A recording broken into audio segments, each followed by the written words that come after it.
Hello, hello, hello, everyone. It's Susie McMahon. It's Tuesday night, November 19th, and I'm coming to you live on a live stream with our featured author, Warren Ralph Eubanks. How are you doing tonight? I'm doing good. I'm so glad we finally got everything on the calendar. I appreciate your flexibility, and I feel like it's 10 o'clock at night. How are you adjusting to the time change? I'm not adjusting very well.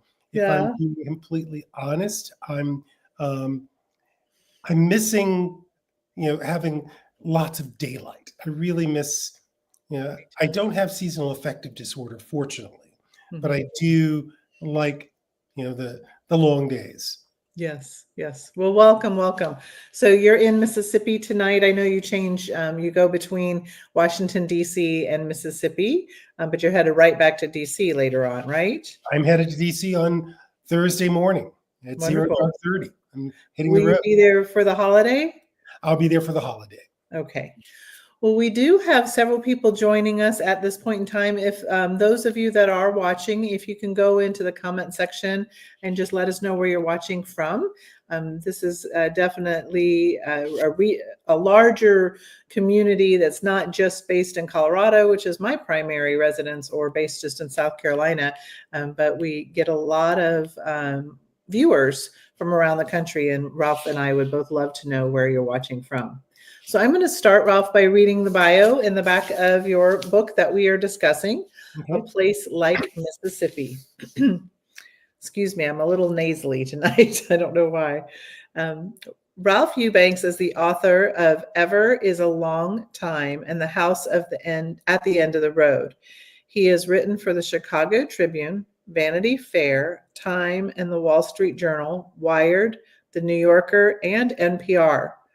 He is a past recipient of the Guggenheim Fellowship, was a fellow at the New American Foundation, is the former editor of the Virginia Quarterly Review at the University of Virginia, and is currently visiting professor of English and Southern Studies at the University of Virginia. University of Mississippi. Yay. I went to the University of Georgia, so we'll have to have that conversation.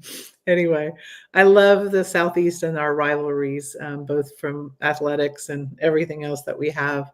But thank you so much for joining us. I first met you through author Susan Cushman, who's from Mississippi and who lives in Memphis now. And it's taken us a while to get together. So thanks for joining us. Well, thank you so much for inviting me. You're welcome. I just want to let you know that a woman named Donnette Lee, who's an active individual in my virtual book club, has a comment, and then we'll get going with my questions, if that's okay. Yeah, that's okay. Yeah. Okay. She says, as a Mississippi native who now lives in Georgia, she was enthralled with the breadth and the depth of detail of my home state, her home state. Using Mississippi authors to describe and define Mississippi was brilliant. I agree with her, Ralph. Where did you come up with the idea to merge a journey through real and imagined literary through the landscape? Well, I was approached by an editor who was looking to have a book about, Mississippi has a very vast writer's trail, and wanted a book that kind of celebrated that and pitched me the idea of writing it. But he said it would be a book that would start in the Delta and just kind of guide people through the state. And I said, well, it doesn't start in the Delta. I think that it starts somewhere else. And he said, well, where is it? I said, I don't know. Give me a few weeks and I'll figure that out. And that's when I began to, I was reading Natasha Trethewey's poem, Theories of Time and Space, which really takes you to the Gulf Coast. And I realized it's the Gulf Coast. We have Natasha Trethewey, we have Jessamine Ward. They both come from the Gulf Coast. I thought about, my, former Eagle Scout sponsor, Gilbert Mason, who had, written a memoir on the coast. I said, that's really where it starts. Then we'll kind of go up through the state and we will end in the Delta. And not ending, instead of really ending in the Delta, I decided to end at the state prison at Parchman, which is, has a whole prison writing program. And I thought about kind of bringing in those writers into this story, as well as these more, esteemed writers. So it was really this idea of originally just kind of a journey through Mississippi, but then I began to realize as I began to think about what the book was, that it was about these real and imagined places. Wonderful. What is the first thing, the first word or the first image that comes to your mind when I say Mississippi? It's the farm I grew up on. Mm-hmm. That's the very first image that comes to mind for me. And it's in the Piney Woods region of Mississippi. Was rolling hills. We had a peach orchard. And we had 2 horses. It was really a very pastoral setting. So that's the image that really comes to mind for me. And then I kind of move into the kind of the streets of my hometown of Mount Olive. And then I began to kind of go through the places where I've lived in Mississippi over the years and places that I visited. I have actually visited all 82 counties in Mississippi. Wow. Has that just recently happened, or did you finish that much earlier in your life? I finished that, I would say, as I was writing this book, because I traveled around a lot while I wrote this book, rather than thinking about kind of staying in one place and kind of writing about it. It's like, why not just kind of go to the places where these writers actually did their work, or the places that they wrote about, especially thinking about Anne Moody and her town where she grew up in South Mississippi in a sharecropper's shack. And through her memoir, I was able to find the place that was pretty close to that, because one of the things she mentions is there was a lake where they would go and they would get water. That was their water source. And just kind of following her guide through that, I found this place that she wrote about. So it was kind of, I had a copy of Coming of Age in Mississippi on the passenger seat of my car. Wonderful, wonderful. I'm all about that.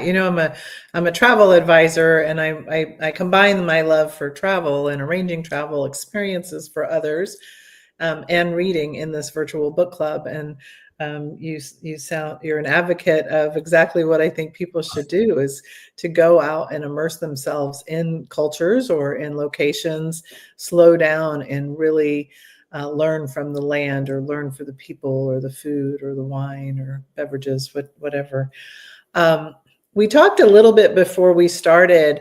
I was curious. I mean, your list of writing for magazines there are no names to scoff at. They're pretty big hitters, powerful hitters.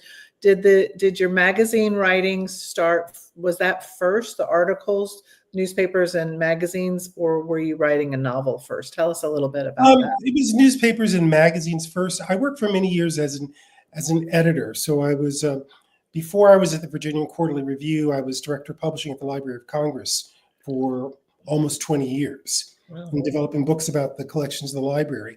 So for many years, I was doing some freelance writing on the side, but I was primarily a book editor. So it really began there. But when you're an editor, you kind of get to know lots of people in that business. And when I left the Virginia Quarterly Review, I really began to do a lot more magazine work in earnest. My first assignment after I left was for Wired Magazine, writing about the lack of broadband access in the Mississippi Delta. So that piece came out almost 10 years ago. And that was kind of the foray into my next book in writing about the Delta. So that's kind of, so it's interesting. Some of these pieces kind of lead me into other things. I think my first piece for Outlook was about my alma mater, the University of Mississippi. And that really kind of, it was an opinion piece, but it was also a memoir piece. And that kind of helped launch the memoir that I eventually wrote over a long time. Wonderful, wonderful. And do you think the majority of readers that pick up your book or learn about your book have an intrigue about Mississippi, or an intrigue about the literary authors that you're weaving in? I think there's some intrigue about Mississippi. Mm-hmm. And I do find that people are really interested in, people are fascinated by Mississippi. They're either fascinated or they're repulsed by it. They think about the history of it, which is, very violent. And there are people who'd say, I would never go there. And I think I've written this book for the people who would say that I would never go to Mississippi. Mm-hmm. So here are the reasons why you should visit Mississippi. So that's really, and I guess that's part of my work as a writer who writes about race, identity in the American South, particularly my home state of Mississippi, is that I'm trying to understand the place myself, but I'm also trying to help readers who are not acquainted with it begin to understand it as well. I tell people that I spent a number of years as an expatriate before coming back here to teach. And as an expat, you always, when you return to the place where you're from, you approach it from a sense of exile. So I'm always writing about Mississippi, not as an insider, but as an exile. Interesting. I find that in your prologue, or at the very beginning, you're kind of setting the stage for what the experience of this memoir is going to be. And I love the fact that you did that, because it showed the questions that you had about the juxtaposition, if that's the right word, between the violence and the beauty, or the literary and the racism, or whatever you want to call it. Did you learn more about the Mississippi surroundings, the people, through your writing this, or did you already know it? It was in your heart, and this was just a way to get it on page? I learned a lot in the course of writing this book. I'm being honest, there was a lot I didn't know going to write this book. I mean, as I said, the only thing I did know is that it didn't start in the Delta. That's all I did know. And I began to compile lists, kind of thinking about regions of the state and thinking about who are the writers that are from there and how many of them really kind of set their work in these places. And the list became really big. And that's kind of the way that I began to approach it. So it wasn't that I knew all of this going in. I had to do a lot of research. I had to do a lot of reading, and I did a lot of traveling around the state. If you're going to go, write about, Ellen Douglas's story on the lake, go to the lake where it's set. I actually, one of the things that I actually did, I asked permission for this. I was on a tour of the Eudora Welty House, and I was writing about the book, her story, Spring Recital. And I asked if I could sit in her chair where she lived on Pinehurst Street, so I could kind of imagine what it was that she heard out that window coming from Belhaven College. And what was that vantage point? What did that vantage point look like? Mm-hmm. Interesting. So actually going into these places, talking with people, or, for example, I visited the Medgar Evers house in Jackson, kind of getting a sense of where the writers, the neighborhood that Casey Lehman and Angie Thomas, the writer Angie Thomas, grew up in. And while I'm there, I realized how much my story overlapped with theirs, because I didn't know I had played as a little boy on that street. And nobody said what had actually happened in the house that I was in, that, there had been a horrible murder that happened there. I had probably thrown a baseball in that yard at some point and gone and picked it up. So it was kind of where realizing not only how the real and imagined kind of overlap, but also how our stories in Mississippi, among Mississippians, do connect in some way. We're a small state. We're a rural state. Mm-hmm. I tell people I don't do anything in Mississippi that I don't want the whole world to know. Because everyone's watching and everybody's chatting. Everybody's chatting, and it's and everybody's connected. The other thing is that when you're talking with someone, you will never say anything bad about someone else because you never know how they're related to that person. Right. A lot of people are related here. And I would not to sound corny, but I would say that's almost the Southern way. In the what I grew up in Atlanta, Georgia, even though it's a huge metropolitan area, there's always in the back of my mind. I was born in 1966, and it was always very important when you went out to the grocery store or you went out anywhere. You were put together, and you. I always kind of think of, if I say this, is everybody going, what's everybody going to think when I say this? Or if I do this action, what's everybody going to think? Or maybe that's just because I was the firstborn in my family and I'm a rule follower. I don't know. I love the photographs. And I also, Karen Dreyer, a member from Colorado, sent me an email saying that she's going to watch the recording, but she wanted me to pass on that she loves the photographs throughout the book. This one I'm going to show you is my favorite. And I think it's because it's a scene that, yes, this is in Mississippi, but I have seen it in Georgia as well. And it's from a time period that I want you to try to narrow down. But I think that it's just very classic. So I'm going to try to hold this open. Oh, yes. That's a Bill Ferris photograph of a store in rural Warren County. Uh-huh. Outside of Vicksburg, Mississippi. Uh-huh. Yeah. So what time frame would you think that this was operating? Like that was taken in the 1970s. The 70s. Okay. I mean, that's one of the things about Mississippi. You're looking at that photo in color, and it could be a Depression era photograph, except it's in color. Mm-hmm. There are some Depression era photographs taken by the Farm Security Administration in color, but everyone always says they're color images of a black and white world. And I think very often when we see these images of these places like that in color, we're thinking that it has to be in black and white. But there's so many things. One of the things that I've noticed about some parts of Mississippi is that, particularly in the Mississippi Delta, time only kind of melts along the edges. There are places that are frozen in time. There's others where you can see the passage of time, but only slightly. And it's a weird thing is I've been photographing this pair of sharecropper shacks outside of Belzoni, Mississippi for 10 years. I've been watching them deteriorate. Mm-hmm. But when I first saw them 10 years ago, they were very much all together. It looked as if someone lived there. I think there was even a TV antenna sticking out of one of them. And now that's begun to go.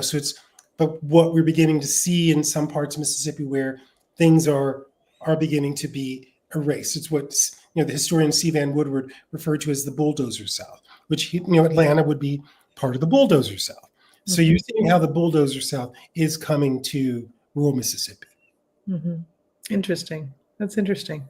Yeah, I know driving between South Carolina and Atlanta, if you go, the internal route, there's just a lot of those classic either Pepsi or Coca. Well, in this area, it's Coca-Cola. But those signs. And my father worked for Coca-Cola in marketing. He's passed already, but I just every time I see one of those signs, it gives me a little bit sense of nostalgia.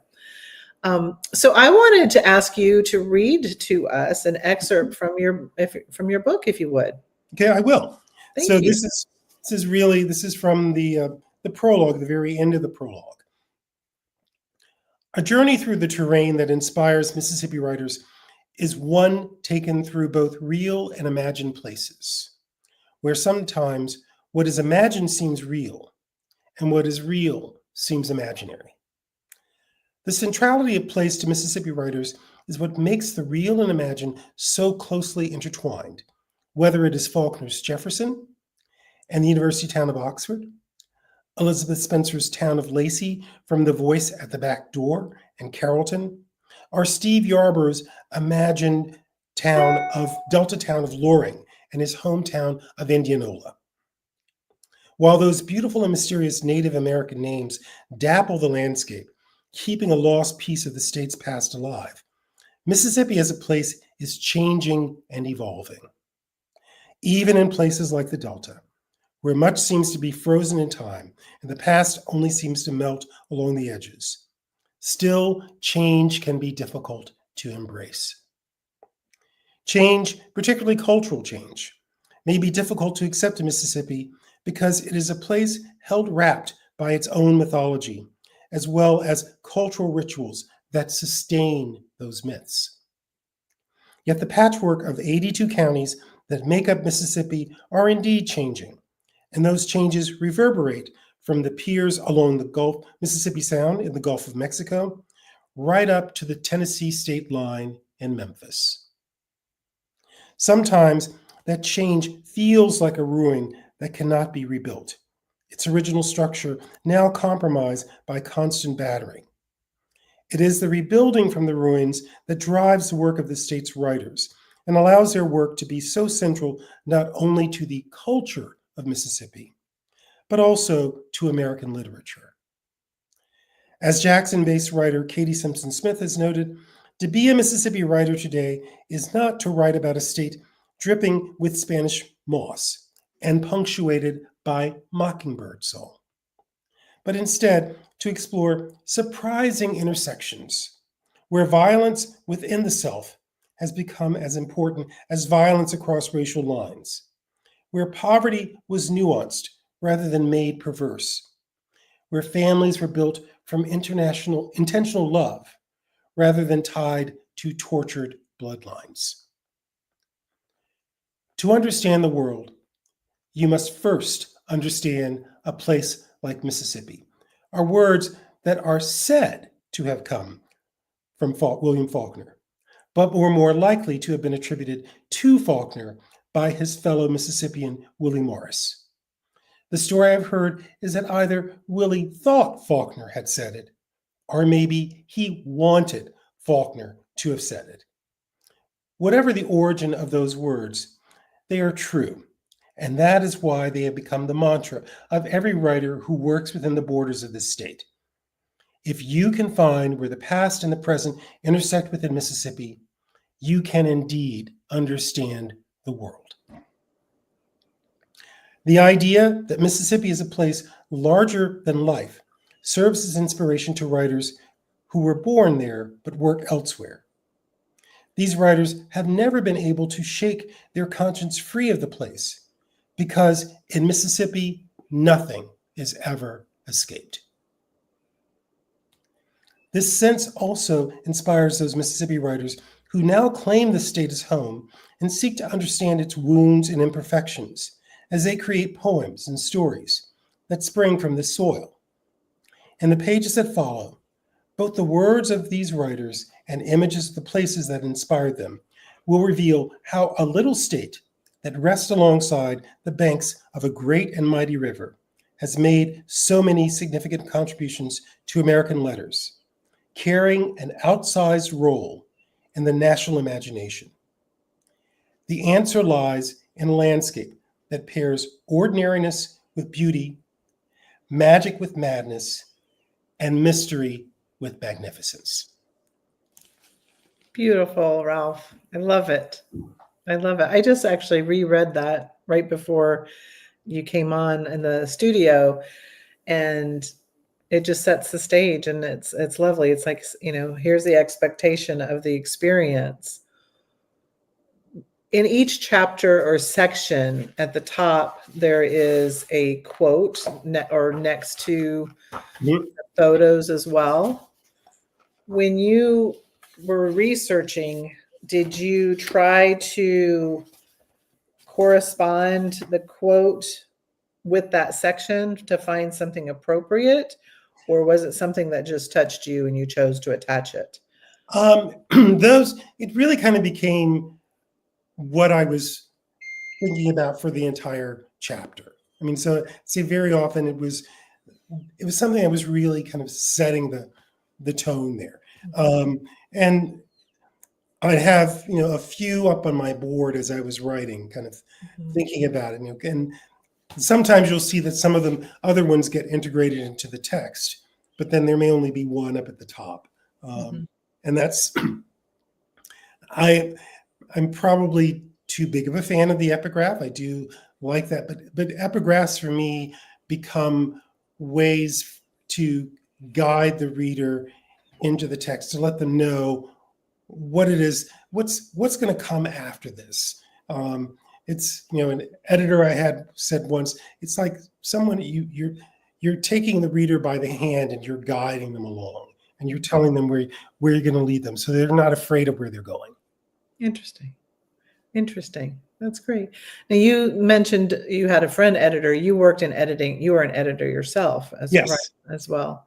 And how long did you do that? Oh, wow. I guess I really started my career in publishing. One of my previous jobs was at the American Psychological Association.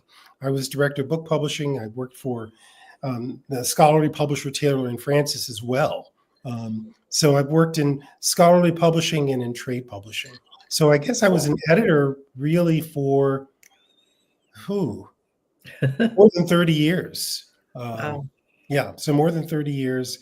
And my 20 years at the Library of Congress, 18, but nearly almost 20, were spent developing books about the collections of the library.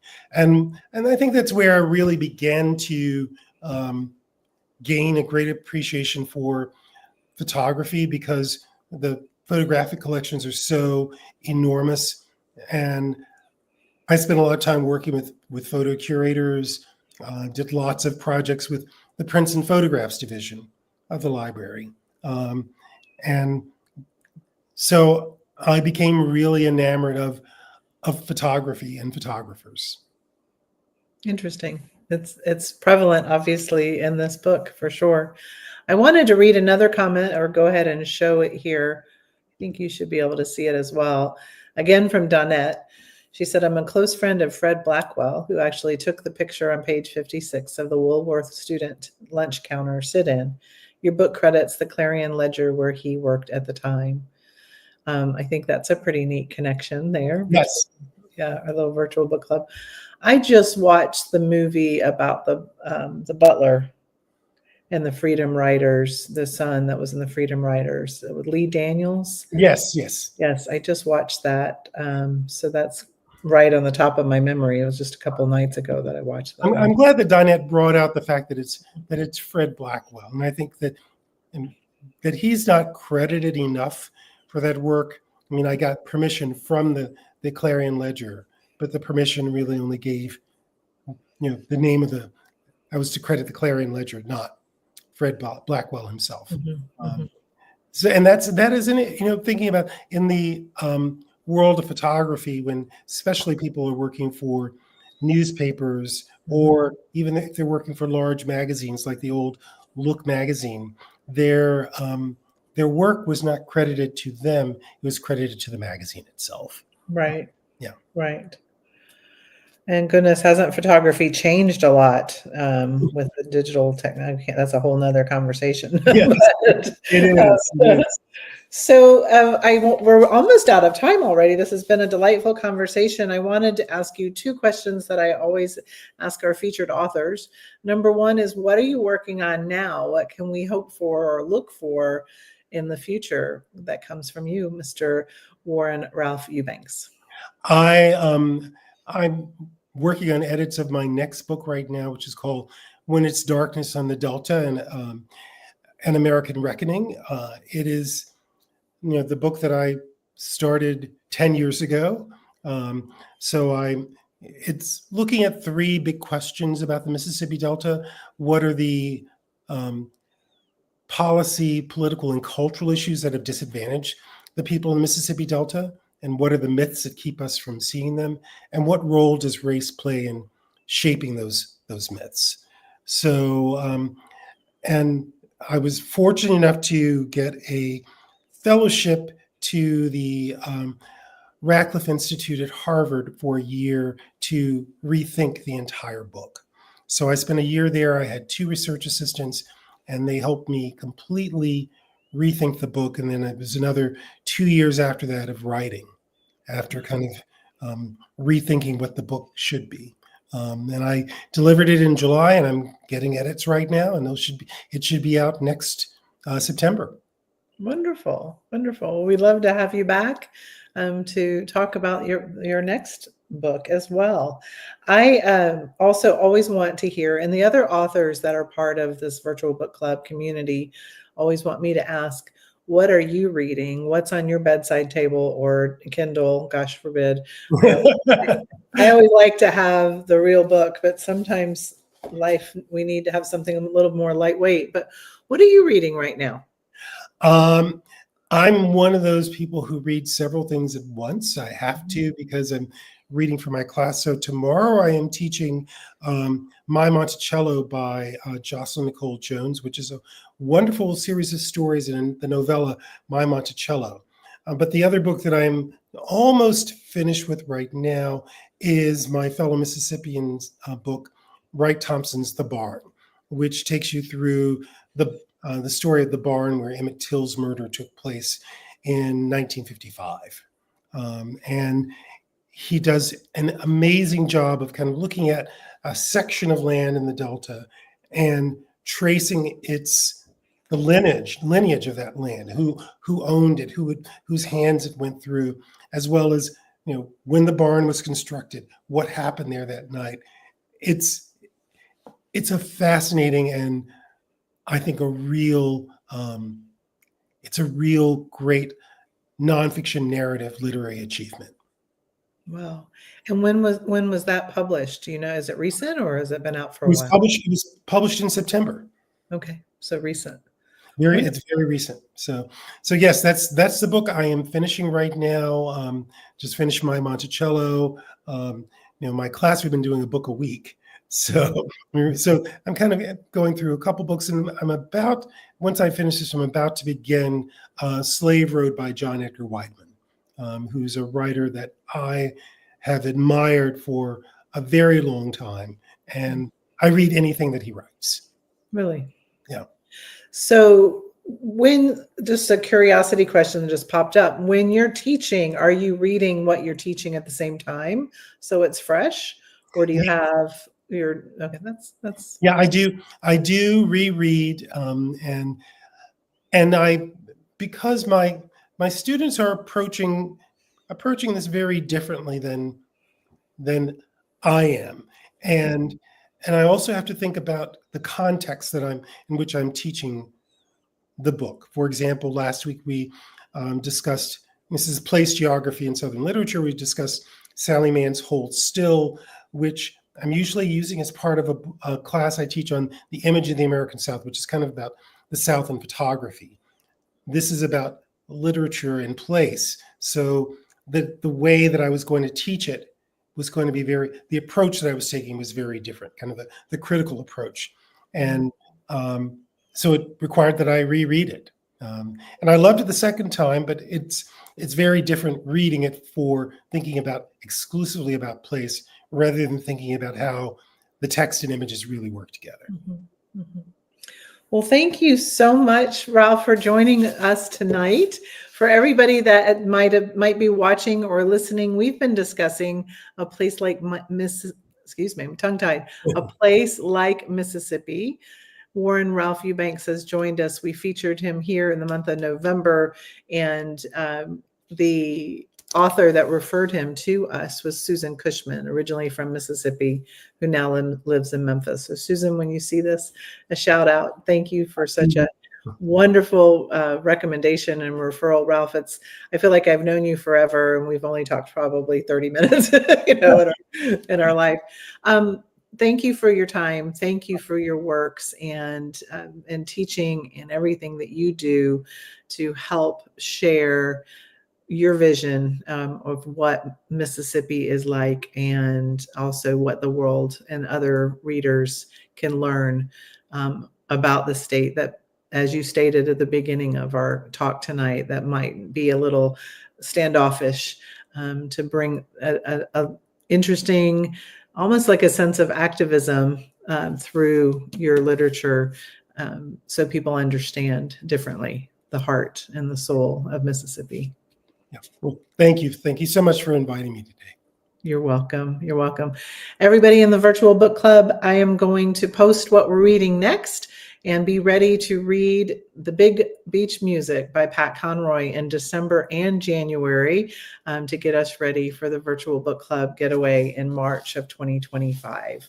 Got a couple of spaces left. If anybody's interested, please send me a message.